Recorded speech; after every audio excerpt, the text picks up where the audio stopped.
بسم الله والحمد لله والصلاة والسلام على رسول الله وعلى آله وصحبه ومن والاه وبعد. أعوذ بالله السميع العليم من الشيطان الرجيم من همزه ونفخه ونفثه. واصبر نفسك مع الذين يدعون ربهم بالغداة والعشي يريدون وجهه ولا تعد عيناك عنهم تريد زينة الحياة الدنيا ولا تطع من أغفلنا قلبه عن ذكرنا واتبع هواه وكان أمره فرطا. وقل الحق من ربكم فمن شاء فليؤمن ومن شاء فليكفر إنا أعتدنا للظالمين نارا أحاط بهم سرادقها وإن يستغيثوا يغاثوا بماء كالمهل يشوي الوجوه بئس الشراب وساءت مرتفقا. Content yourself with those who pray to their Lord morning and evening, seeking His approval, and do not let your eyes turn away from them out of desires for the attractions of this worldly life. Do not yield to those whose hearts we have made heedless of our Quran, those who follow their own low desires, those whose ways are unbridled. Say, now the truth has come from your Lord. Let those who wish to believe in it do so, and let those who wish to reject it do so.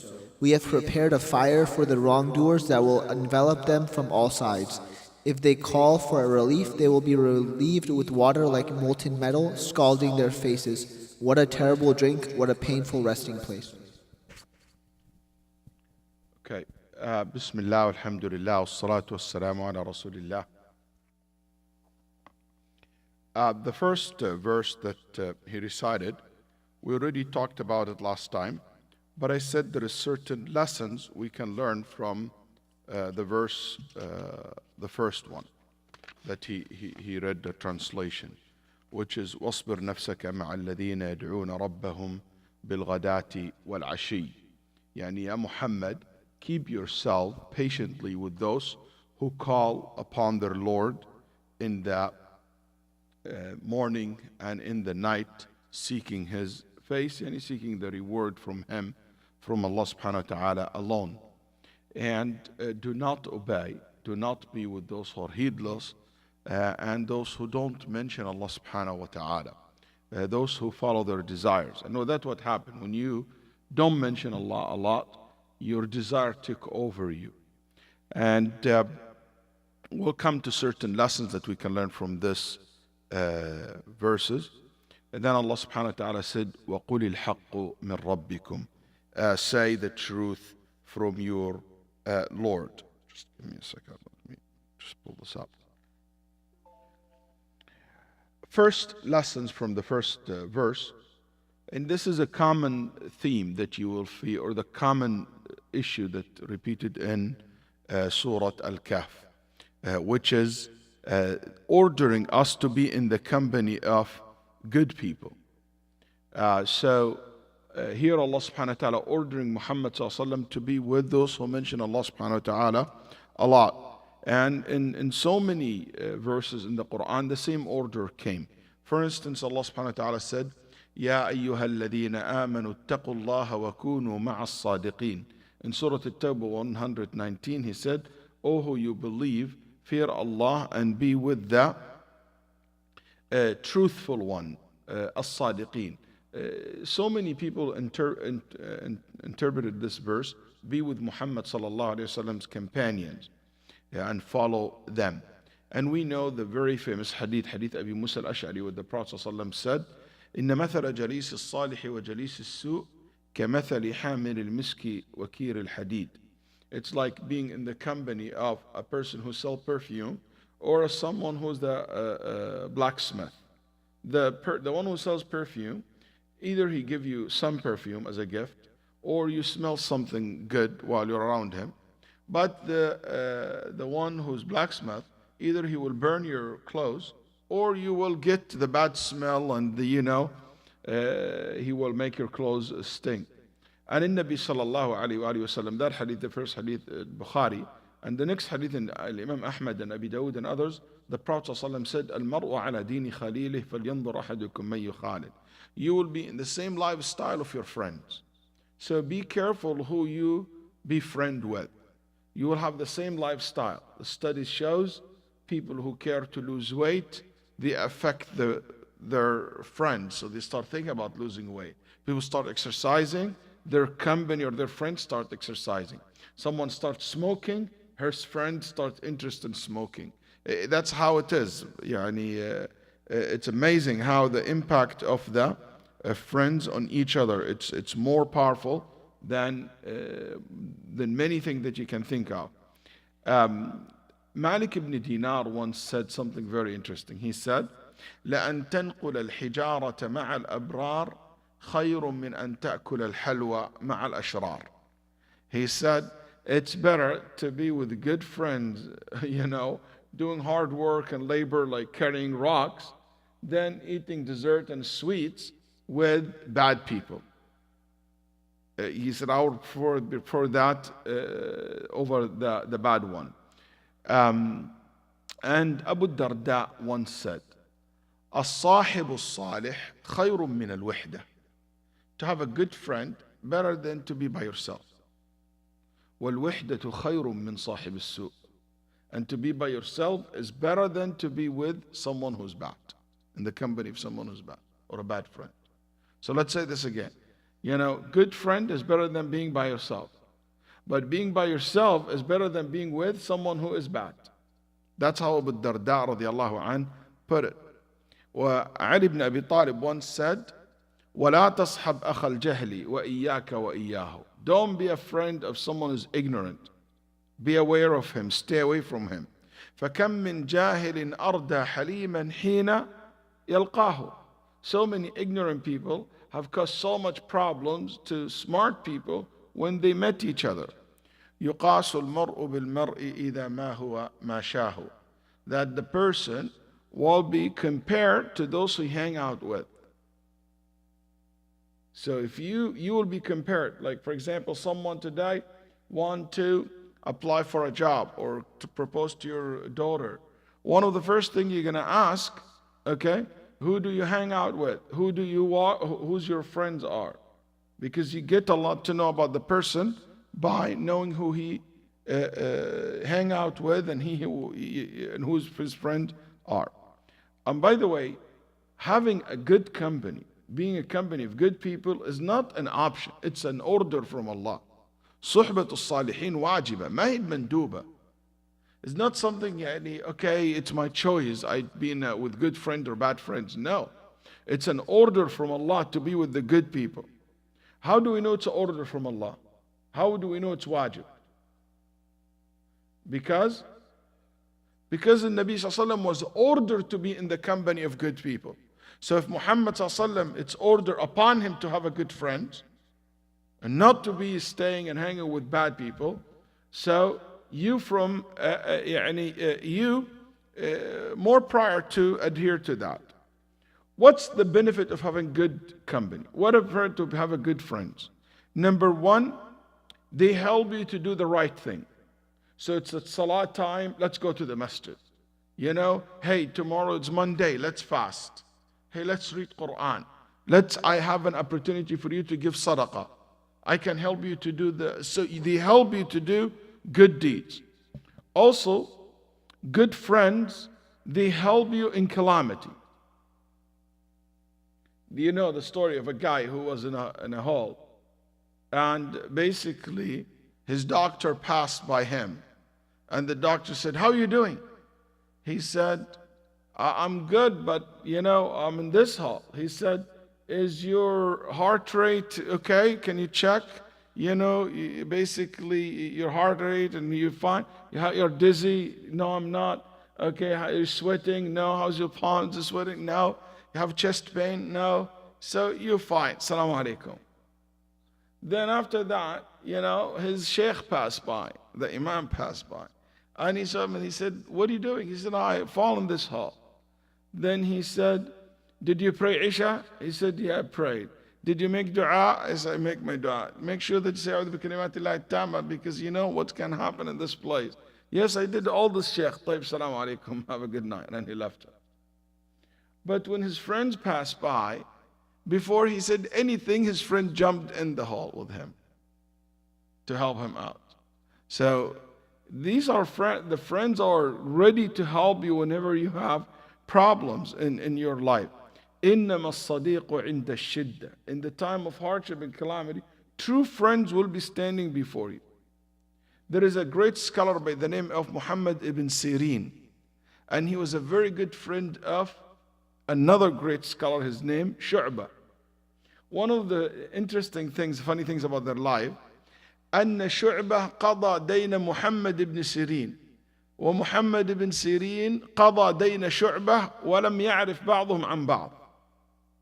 Shu'bah was in debt, so Ibn Sirin took a loan to pay Shu'bah's debt. So Shu'bah heard about Ibn Sirin being in debt, but he doesn't know what he used this money for.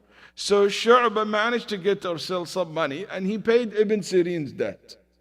So they paid each other's debt without realizing that they are the one who paid each other's debt, until later on. تكثر من الإخوان ما استطعت إنهم بطون إذا استنجدتهم وظهور وما بكثير ألف خل وصاحب وإن عدوا واحدا لكثير. From these friends that you have, only maybe one person will be that quality, that he really will stand beside you in all troubles in life. You might think that you have 100 friends, but in reality you maybe have one or two. Also, one of the things about good friends, the true good friends, they should be like what's been said. الصديق من صدقك لا من صدقك. الصديق من صدقك. Your friend is the one who tell you the truth. Not when you say something, he said, oh, this is the truth. He is truthful with you. So if he sees something wrong, he will tell you. It's like your mirror. كالمرآة. You see your reflection in it. He tell you exactly the way it is. That's why النبي صلى الله عليه وسلم كان يقول عن أبي بكر وعمر ماذا؟ قال هما السمع والبصر. He said, Abu Bakr are my eyes and my ears. Basically, they see and they hear everything, and they will tell me if there is anything right or wrong. They just say it the way they feel it is. One of the benefits of having good friends, you get a lot of dua out of them. And Nabi sallallahu alayhi wasallam have made a lot of dua to many of his friends.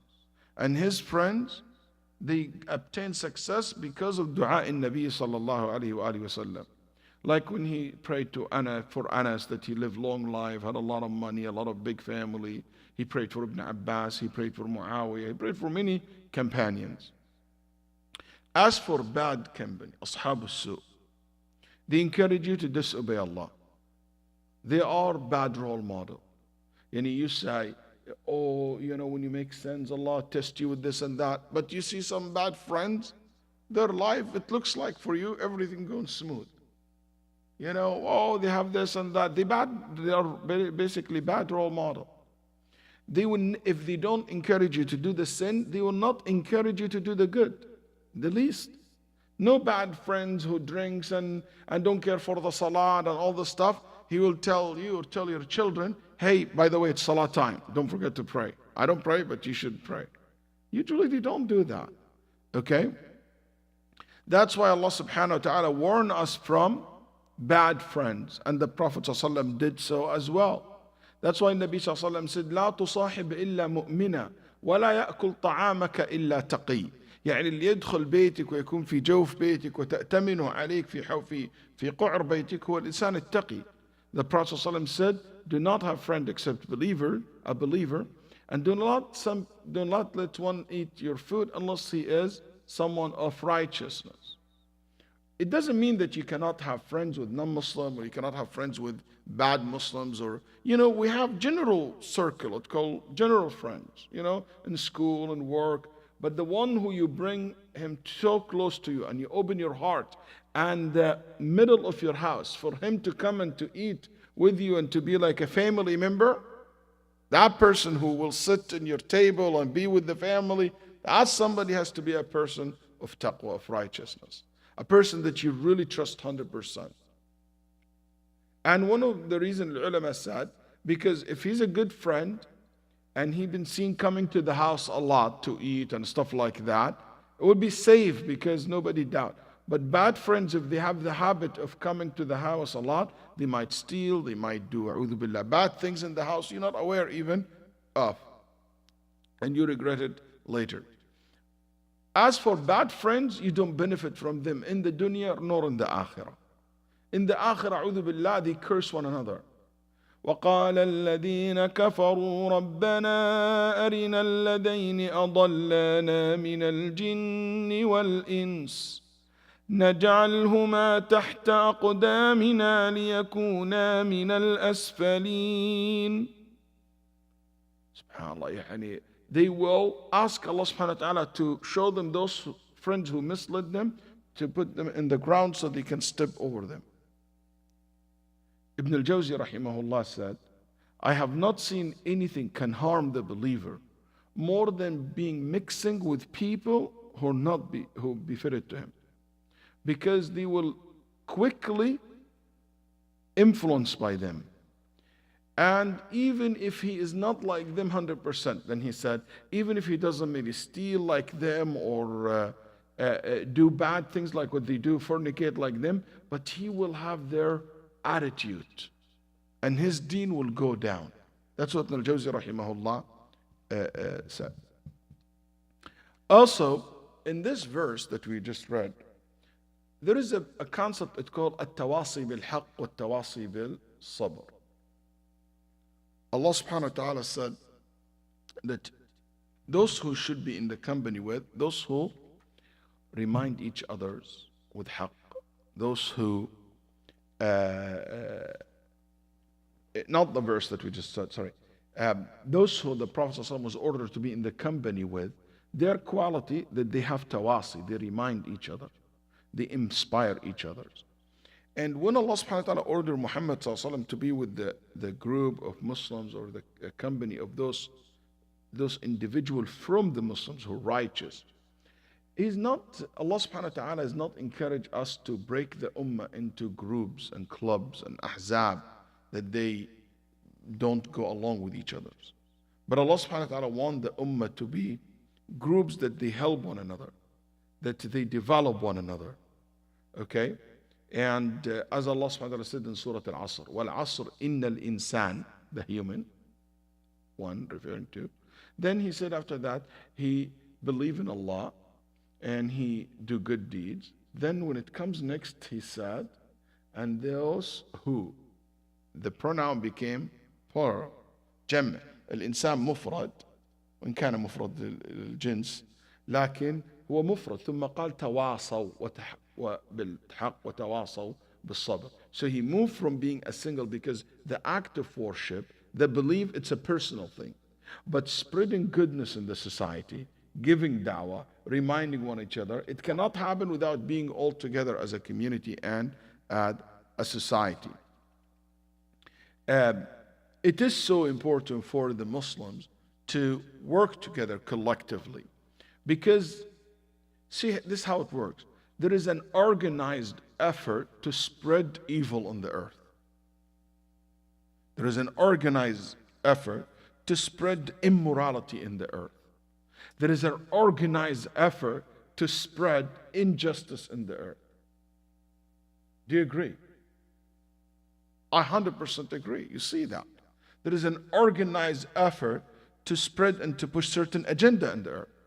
An organized effort cannot be countered with anything less than another organized effort. Otherwise, there is no way we can counter this effort. An organized effort against the Muslim community must be faced by an organized effort from the Muslim community to push back. An organized effort to spread immorality in our society, it has to be faced with an organized effort to push morality in the society. That's why it is so important to understand that concept. A lot of people, they don't work together. They don't want to be working together. You know, it takes you forever to put a meeting for the imams just to bring them together, for the leaders of the community to put them together. You know, it's so hard for you to bring the community act, brothers and sisters, to make them as a team to work for the society.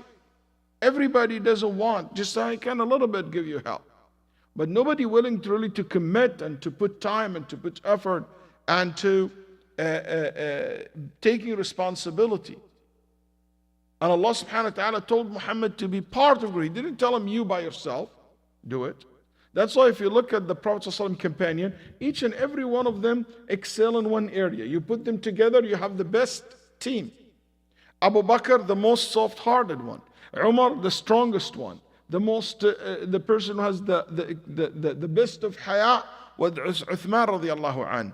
The person was perfect when it comes to the ilm, the knowledge of inheritance and the knowledge related to death and things of that nature, Zayd. The one who read the Quran the most, Ubay ibn Ka'b. The one who know the rules, the halal and haram, Mu'adh. The most trusted one, the Ameen of Hadi al-Ummah, Abu Ubaidah Amr ibn al-Jarrah. The Prophet ﷺ said, take the Quran from 4 people. Ibn Mas'ud, Ubay ibn Ka'b, Mu'adh ibn Jabal, Salim Mawla Abi Hudayfa. These are the 4 that should learn Quran from. Al-Imam al-Nawawi rahimahullah said, it's because those 4, they took the whole entire Quran directly from the Prophet sallallahu alaihi wasallam, while the rest of the companion, they might take some verses from each other's, not necessarily from the Prophet sallallahu alaihi wasallam mouth directly. Okay? Or it could be because these 4 have dedicated the rest of their life only to teach Quran. They have no job. They never took a job. They never took responsibility. The rest of their life, they're doing nothing but to teach the Quran, teach the knowledge. Or because the Nabi Sallallahu Alaihi Wasallam knew that after his death, those 4 will be spread all over the Muslim world and they will be the reference for Al-Quran. And to be honest with all of this, the thing that Nawawi mentioned are very accurate. Number 3, the lessons. Don't ever feel arrogant to sit with your Muslim brothers and community members, even if they are way less than you financially or socially. We should not ever stop sitting with people just because they are poor or they're less fortunate than you, or maybe they are socially not like you or not from your tribe or not from your background. That's a lesson that we learn from this verse. Not because they're not very well educated, khalas, you just look down upon them. Or just not because they are not rich, or they don't dress like you, or they don't have all these trademark purses and shirts and and shoes, and some people like that. May Allah subhanahu wa ta'ala protect us. This is not the way the mu'mineen are. You're down to earth. You sit with everyone in the society and you're willing to talk to them. I'm not saying hang out and friend with everybody. Everybody can have friend with people that they feel comfortable. But don't let the financial status or the social status be the determining factor. Because that's how the kuffar were and the bad people were. Allah said in Surah Al-Shu'ara about the enemy of the messengers. They said to the messenger, قَالُوا أَنُؤْمِنُ لَكَ وَاتَّبَعَكَ الْأَرْذَلُونَ. They said, you think we're going to believe in you and we follow you, and you are followed by the lowest class of people? We're not going to do that. So some people today, these immigrants, these this. You see that bigotry today exists in some of the even disbelievers today. And the people have no they don't believe in any book, any values actually. النبي صلى الله عليه وسلم said, قمت على باب الجنة فكان عامة من دخلها المساكين. I was at the gate of the Jannah and I saw the most of the people enter it, yani it will enter it in the day of judgment, the poor. And one narration, masakin, yani what do you call middle class today. في رواية قال الفقراء. النبي صلى الله عليه وسلم passed by a man, and the Nabi صلى الله عليه وسلم said, what do you think of this man? So the Sahaba say, oh, this man, wow, this is a gentleman. If this man proposed to any family, they will immediately give them their daughters. And if he intercedes for anyone, intercession will be accepted. If he speaks, everybody will listen to him. Then the Nabi sallallahu alaihi wasallam kept quiet. This man is very rich in Mecca or in Medina at that time, whatever that took place. Then the Nabi sallallahu alaihi wasallam passed by another in Medina, and the Nabi sallallahu passed by someone who was very poor from the Muslims. And the Nabi sallallahu alaihi wasallam said, what about this man? He said, this man, if this man proposed to anyone, nobody will give him their daughters. If he speaks, nobody will listen. If he intercedes, nobody care for him. Then the Nabi sallallahu alaihi wasallam said, قال لهذا خير من ملء الأرض من مثل هذا. He said, that poor person is better than the whole entire earth filled with someone like the first one, that rich guy that you guys are so proud of. It's a perspective. قال النبي صلى الله عليه وسلم, there is so many people, their hair is messy like mine tonight. Okay, worse than that. أغبر dusty ذي طمرين لا يؤبه به. يعني ذي طمرين يعني his clothes is very simple, nobody care for him. وفي رواية تنبو عنه أعين الناس. People look at him and they don't see him of value. Like people underestimate him just by looking at him. مدفوع بالأبواب. People close the door in front of in his face. He comes by your car, you close your car quickly and move before he talks to you. You see him, you go to the other side. Nabi sallallahu alaihi wasallam said, there is people look like that. لكنه لو أقسم على الله لأبره وإن منهم البراء بن مالك. But this person, some of those people who like that, some of them, if he made an oath upon Allah, he said, Ya Allah, Wallahi, you will do this, Allah will do it for him. Allahu Akbar. That the one that you don't care for, Allah subhanahu wa ta'ala will care for him, that he will not reject a request from him. And among them, Al-Bara ibn Malik.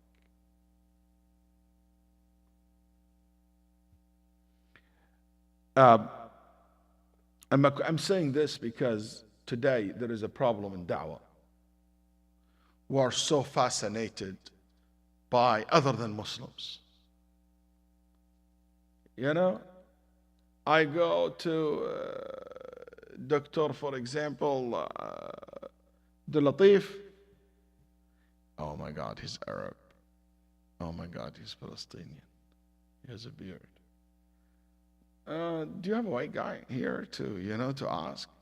Like khalas, it's just because I look at someone just because his last name is this. Oh my God, Nigerian doctor, that sounds interesting too. Engineer, I would be, oh my God, this is like a Pakistani. We have this, unfortunately. We have this complicity that because maybe he doesn't have the best look that even he have a good best look, but because that perception, he's a black guy, he's a white, he's this or what, we build certain perception and we just judge people based on it. That's wrong. Especially if you underestimate the value of people. Like one of the things that I heard recently, there is this perception that where black people in America excel in sports. You think they are athletic. You know that there is more black people in physicians than athletics. You have this perception. You know that there is more white people live off welfare than black. And that's statistically. They go and take, welfare and social help from the government. But it's a perception. And that's not true. And that's very dangerous when you judge people just by look and you start distancing yourself, or you bring yourself close to them. And also, forget about non-Muslims, even sometimes the fasa among the Muslims. He will be treated expert and look, wow, he looks professional just because he's a clean shave with a, crisp shirt. I'm fine. This doesn't stop here. But you see someone who follows the Sunnah or is a Muslim or practicing Sunnah al-Nabi sallallahu alaihi wasallam, he underestimates him. He looked down upon them. He doesn't have respect for them. There is a sister, and that's a true story. She used to help the Muslim community. She was not Muslim. And she used to always come to the classes and, helping and stuff like that. So finally, she's used to consult the Muslim community in many things in public relations and activity. So anyway, she loved the Muslim community. She became what? A Muslim. She became a sister. So she wore the hijab, okay? And she come to the meeting. Man, nobody respect her. Because she became a sister. She'd sit in the back, go behind the wall, and she was treating so bad that one day, the brother was telling me, she was very fed up. So she was in the meeting with the community leader. So while she talked, she came and she was wearing a suit, proper suit. Yeah. Then she took off her hijab. She put her hair up, fixed her hair, and she said, now you will listen. Because when I cover my head, I'm just a sister nobody cares for. 1 week before that, when I used to dress like this and come like this, everybody was like, yeah, mashallah, thank you very much. That's very nice. She said it hurts. So, here maybe the old days it was about the Prophet telling him, oh, don't feel bad to sit and eat and be around the poor. Today, maybe it manifested itself in another example like this. So we have to be very careful that we don't fall into that trap. 4, be careful from the dunya temptations. It will destroy you if you just chase the dunya all the time. And Nabi sallallahu alayhi wa sallam, he said once while sitting in the minbar, what I'm afraid of the most, that the dunya open its door for you. Wealth, access to everything beautiful in this world. So you start running after it, and it will destroy you. That's what the Prophet ﷺ said. Also, number 5, be very careful from غفلة القلب. فإنها أعظم من غفلة اللسان. Be very careful that your heart will not remember Allah as much. Because in the verse, if you notice, Allah said, don't obey whom that we made his heart heedless. His heart don't remember us. Allah didn't say whom his tongue doesn't remember us. His heart doesn't think about Allah, doesn't remember Allah subhanahu wa ta'ala. Because if your heart disattached from Allah, it doesn't matter what your tongue is doing. Number 6. When Allah subhanahu wa ta'ala said, and don't follow those who their affairs became lost, furuta, scattered all over the place. I always ask myself, is my affair scattered? I'm all over the place. I'm like following this group and that group and this way and that way. I'm trying this guys a little bit. And that's a problem in da'wah. You have some of the brothers who want to follow, he followed the Sunnah one day, and he's like Salafi one day, and he's Sufi one day, and he's like Shia, one progressive one day, and he's all over the place. And he doesn't know where to go. That's, the jihadi sometimes, he listens to them, the tablighi sometimes, and he feel like he's completely lost. That's wrong. It's important for you to know and to understand where you're going and what's your journey to Allah subhanahu wa ta'ala start from and will end where. Also, those who scatter over the place, who, they don't care for the akhirah. All they care about what's the latest fashion, what's the latest movie, what is the latest game, what's the update with the NBA, I think we're done with the football, that's right, yesterday. Huh? Houston is done. Isn't college one done? College one done. Okay, so we're going to start with I'm not against sports. I don't misunderstand. But what I'm against is that's all your life. إِنَّ اللَّهَ يَبْغَضُ كُلَّ عَالِمٍ بِالدُّنْيَا جَاهِلٍ بِالْآخِرَةِ. Allah hates those who only have knowledge about worldly affairs and they have no knowledge of the akhirah. It's a shame that we have shabab, we have young people, young girls, all what they know is the worldly matters. They know nothing about the akhirah. And I mean by that, nothing about the thing that will take them to the akhirah, that will benefit them in the akhirah. Number 7, be very careful. The verse telling us, do not ever follow this trap, which is, you will do something because you think I will gain benefit out of it. While maybe, but I'm 100% sure in pursuing that maybe benefit, I will cause harm. احذر المصلحة المتوهمة على حساب المفسدة المتيقنة. You chase a benefit that it is maybe. It's not 100% sure it's going to happen. Okay? But 100% you're going to cause harm to someone. Where is this from the verse? Why the Prophet ﷺ, when the kuffar told him, okay, we will sit with you, Muhammad, with a condition. Tell the believer, those Suhaib and Bilal, the weak and the poor, let them move. Don't sit with them. Have a special sitting for us.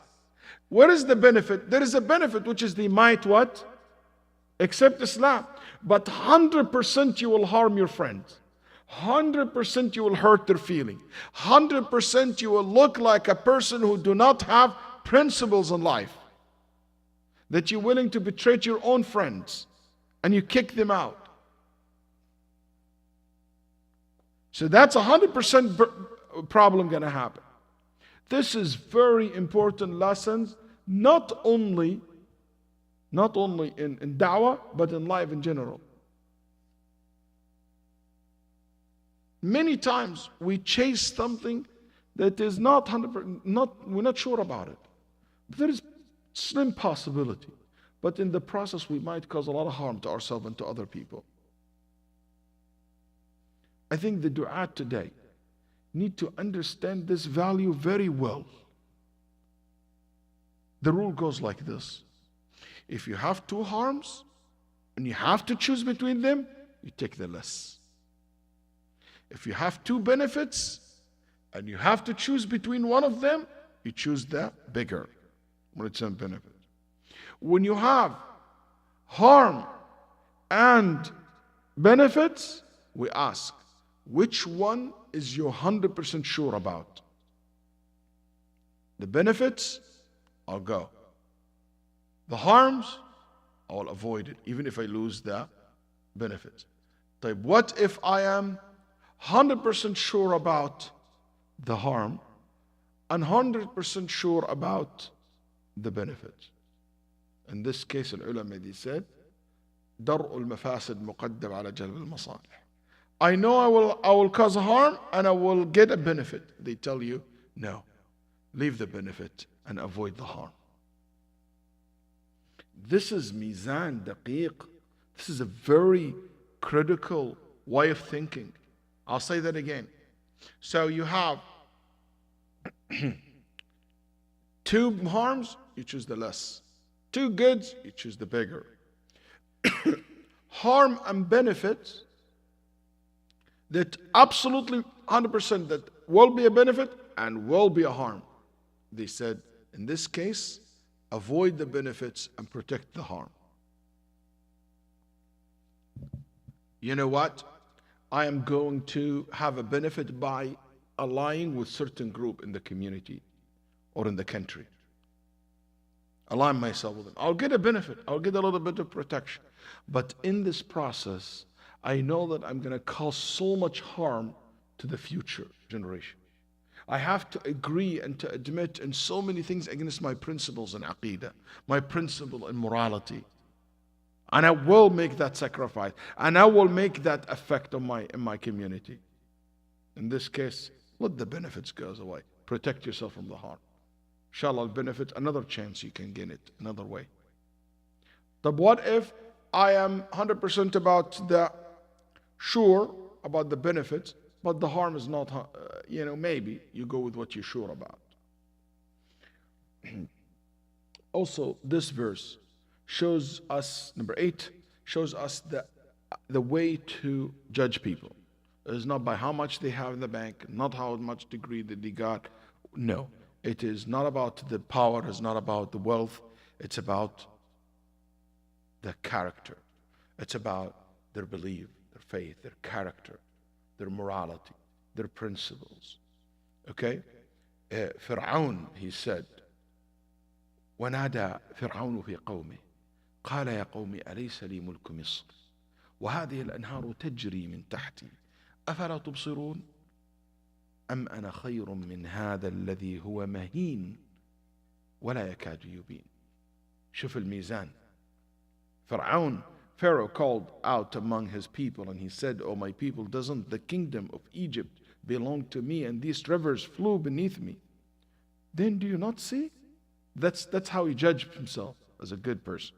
As for Musa, or I'm not better than this one who is insignificant and hardly makes himself clear. Because he doesn't speak very well, Musa. Anyway, so number 9, you have to be patient when you're around good Muslims. When you come to classes, you have to be patient. When it's patient in life is essential for especially dealing with Muslims. You need a lot of patience. Okay, I'm sorry it's late, but just wrap it up. Number 10, in this verse, there is encourage to all of us to continuously worship Allah subhanahu wa ta'ala day and night. That's why bil-ghadati wal-ashi, they do this in the morning and the night, and we said before it means all the time. Number 11, yuriduna wajha, they do this for His sake. It is so important to always make sure that we are sincere in our effort, in our work. Sincerity is the key for salvation. Sincerity is the key for success. Sincerity is the key for acceptance. May Allah subhanahu wa ta'ala accept from all of us. And I will stop here.